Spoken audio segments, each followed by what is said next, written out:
हिमाचल की तराइयों में एक गांव बसा था जिसमें बरसों से कुछ भी वहां नहीं होता था, इसलिए वहां की आबादी धीरे धीरे खत्म होने के कगार पर थी। बहुत से लोग गांव छोड़कर शहर में जा बसे थे। गांव में सिर्फ कुछ ही परिवार रह गए थे। गलती से इक्का दुक्का कोई सैलानी वहां घूमने पहुंच जाता था तो वहां की खूबसूरत वादियों को देखकर हैरान हो जाता। एक बार अजय अपनी बीवी मोहिनी के साथ कहीं जा रहा था, तब तक उस घाटी वाली सड़क पर ही गाड़ी खराब हो गई। गाड़ी यहीं छोड़कर आगे चल के देखें, शायद कुछ खाने पीने की चीजें मिल जाए। बहुत देर तक भटकने के बाद उन्हें एक घर नजर आया। इस गांव की खूबसूरती और हरियाली देखते ही बनती है, दिल खुश हो गया। पर पूरे गांव में इतनी खामोशी क्यों है? गांव में लोग ही नहीं है, इसलिए माहौल भी बिल्कुल पाकीज़ा है। चारों तरफ कुदरत का समा बिखरा हुआ है। बहुत देर तक भटकने के बाद उन्हें एक घर दिखाई पड़ा। जब वो उस टूटे फूटे घर में गए तो देखा एक बुजुर्ग शख्स जिनकी उम्र लगभग 90 साल रही होगी, एक चारपाई पर बैठे थे। कौन हो बेटा, मेरे पास आओ। कितने सालों से किसी इंसान के दीदार नहीं हुए। बाबा, आप इस घाटी के बारे में कुछ जानते हैं? न यहाँ कोई इंसान नजर आ रहा है और ना ही कोई जानवर। तुम यहाँ कैसे आए? मेरा नाम अजय है। इधर से गुजर रहा था, अचानक मेरी गाड़ी बंद हो गई। मैंने सोचा कुछ खाने पीने की जगह हो तो कुछ खा पी के फिर से गाड़ी स्टार्ट करने की कोशिश करूंगा। जाओ देखो, घड़े में पानी होगा और कुछ रोटियां भी होंगी, वही खा लो। यहाँ तुम्हें बाहर कुछ भी खाने को नहीं मिलेगा। अजय और मोहिनी दोनों खा पी कर बैठ गए। तब बहुत वक्त पहले ये घाटी भी बाकी घाटियों की तरह इंसानों और जानवरों से गुलजार थी। चारों तरफ खुशहाली थी।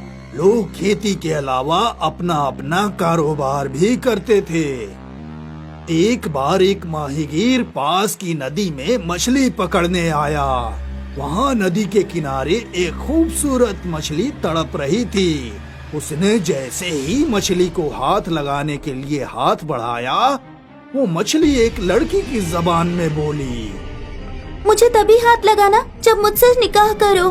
मैं तो पहले से ही शादीशुदा हूँ और मेरे तो बच्चे भी हैं। मैं शादी कैसे कर सकता हूँ? अगर कर भी लिया तो खिलाऊंगा क्या?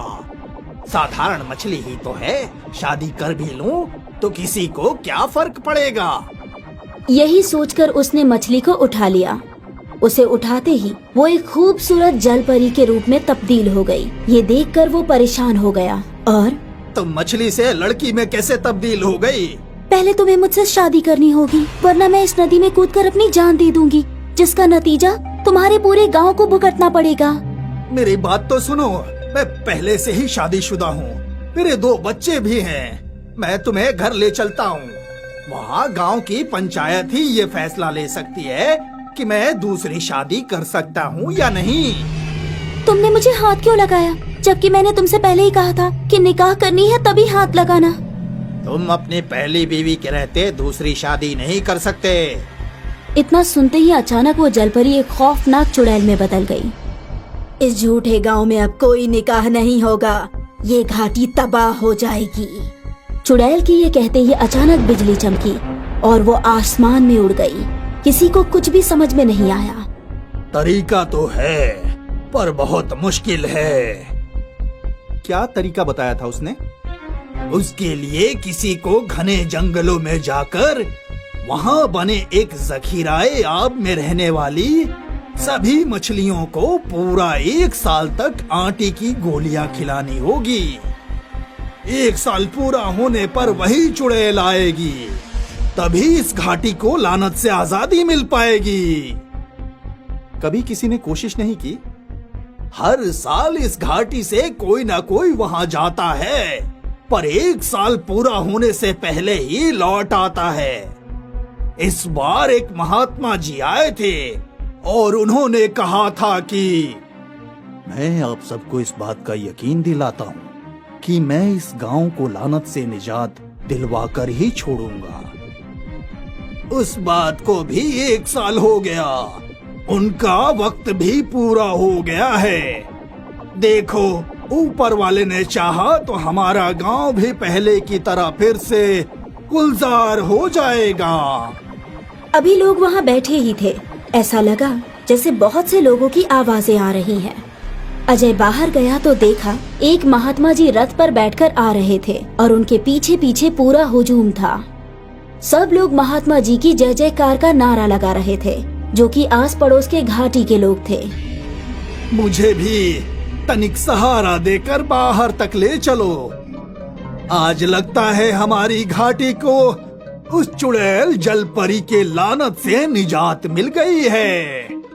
अजय सहारा देकर उन्हें बाहर लेकर आया। महात्मा जी जब आए तो सबने उनके चरणों में गिर के बहुत बहुत शुक्रिया अदा किया। गांव में मुश्किल से 15 लोग रहते थे। उनके लिए ये बहुत ही मुबारक दिन था। बहुत बड़ा जश्न मनाया गया।